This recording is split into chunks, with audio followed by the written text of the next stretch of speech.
Hello, and welcome to Tempered, a show where we will share the experiences of Christian women who have faced hardship and emerged stronger.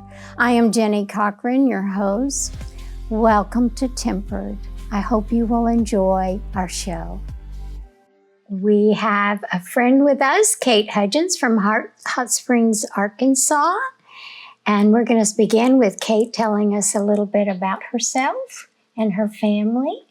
All right. Thank you for having me. And my family and I are from Hot Springs, Arkansas, like you said. And my husband is Drew, and we have 4 kids, Lydia, Caleb, Joshua, and Abigail. And kind of the fun thing with them is Lydia and Caleb are twins. They're 4. Joshua's 2, and Abigail's 7 months. So I have 4 kids, 4 and under. So life is busy and crazy, but very good. Well, I understand from your story that you went through a lot of infertility issues and struggles. And through that, you learned a lot about in vitro fertilization. So that's what I'd like to talk a little bit about today.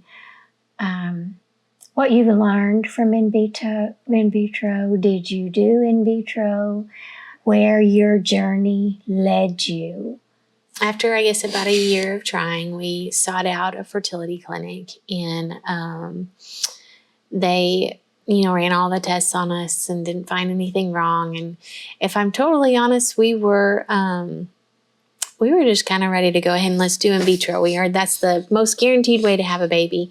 And thankfully, our insurance wouldn't let us just do that yet. So they wanted us to try, other options first. And so we did that. We worked with the clinic for probably about 6 months. And thankfully, during that time, I really sat down and thought about what all does in vitro entail. The IVF process is that the couple goes into a fertility clinic. The sperm is collected from the husband, the eggs are collected from the wife, and then those are put together and the eggs are fertilized, creating an embryo. And then you have a new life. And, we firmly believe that life begins at conception, and there's conception right there in that dish. And the more I thought about it, I thought, I am putting my child at the very beginning of their life in the hands of somebody else that doesn't necessarily agree with me. And the more I thought about it, I just thought, they're going to look at my child and they're going to decide if my child is progressing and developing like they think it should. And while they have a lot of knowledge in it, they're not God. And I just was not okay with putting them in the hands of somebody else who would not value them for the life that they are. And so we chose not to do in vitro. That was a hard decision, but I'm really thankful we didn't go through with it, just simply because I was not okay with creating a bunch of embryos and putting them in the freezer until I could use them. And that's really kind of how it was phrased, was the word use. And, we don't use people. Right. We don't use babies. We don't use babies. I wanted to have a child, but I don't use them. And so we walked away from it, and just decided we were going to try to, figure something else out. And things didn't really pan out for us quickly to have children.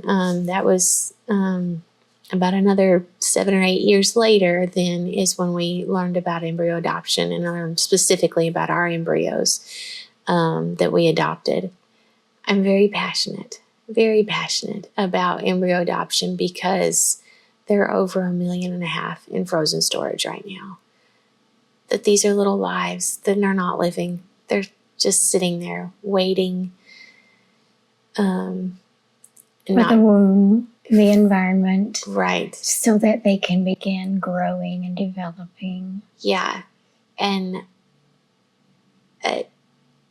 if my body could handle it, and if my husband would agree to it, I would say, let's go get some more. Yeah.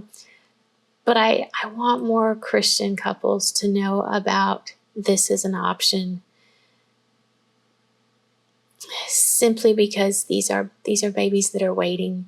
These are babies who need homes. These are babies who need Christian homes. These are babies who need to be saved. They are. And given life. Yeah. Because they have life. Mm-hmm. They are actual babies in the sight of God. Mm-hmm. And they are very alive. Yeah. But they're not going to grow and develop. That was really their thing was, they told us, well, you could have, about 10 embryos created, and we'll transfer 2 of them into your room and we'll freeze the other 8. Well, that all sounds really good, especially to a heart that's yearning for a baby. That you're like, great, we've got 8 chances, and that's kind of how they put it at, is the more embryos you have, the higher your chances are of having a baby. But to what end? When I look at my 4 children that are now outside of the womb, would I choose any one of those 4 children over their siblings to have them and put the others in a freezer? Well, no, I wouldn't do that. So why would I choose to do that to them when they're in the most critical time of development, when they're so little? I couldn't be okay with that. Mm-hmm. For the couples who are pursuing in vitro, I hope they will realize that maybe the ends doesn't justify the means. That you're going to be encouraged to create a bunch of embryos, and life happens. You may be able to get to 1 or 2 transfers of your babies that you've created and put in the freezer. But what happens when you have 3 or 4 left over and life has happened? Sometimes moms get sick. Sometimes parents lose jobs. Then how do you have the funds to be able to go and get those? And then, you only have a short period of time that a woman's body can carry a baby. What happens if you miss that period?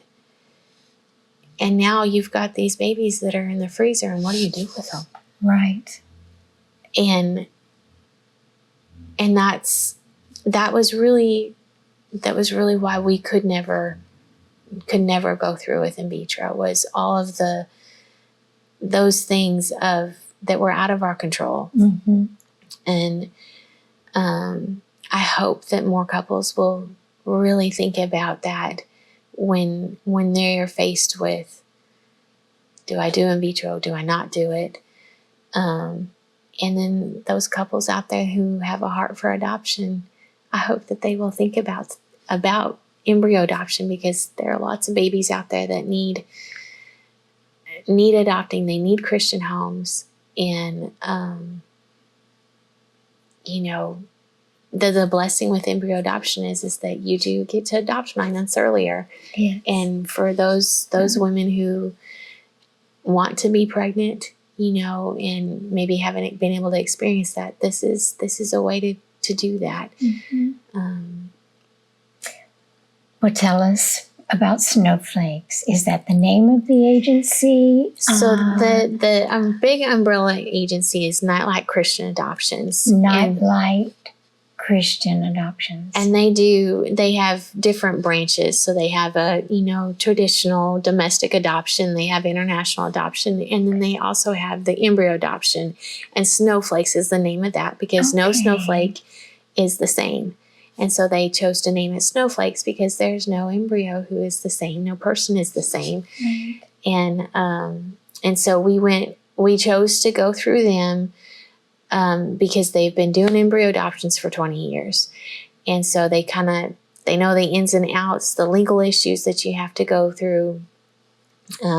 They work with lots of clinics all over the country. And so I felt better about a clinic that they had a contract with, that clinic was going to value my adopted embryos' lives. Right.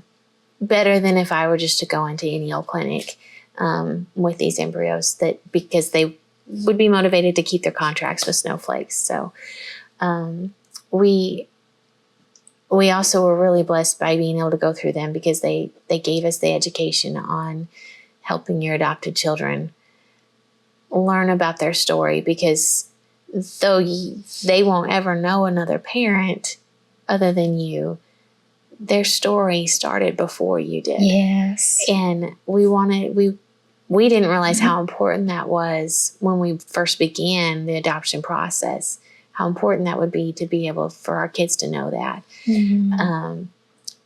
But I'm really thankful that we learned that through them, so that they would be able to feel comfortable asking us questions about it, that we can help support them through all that.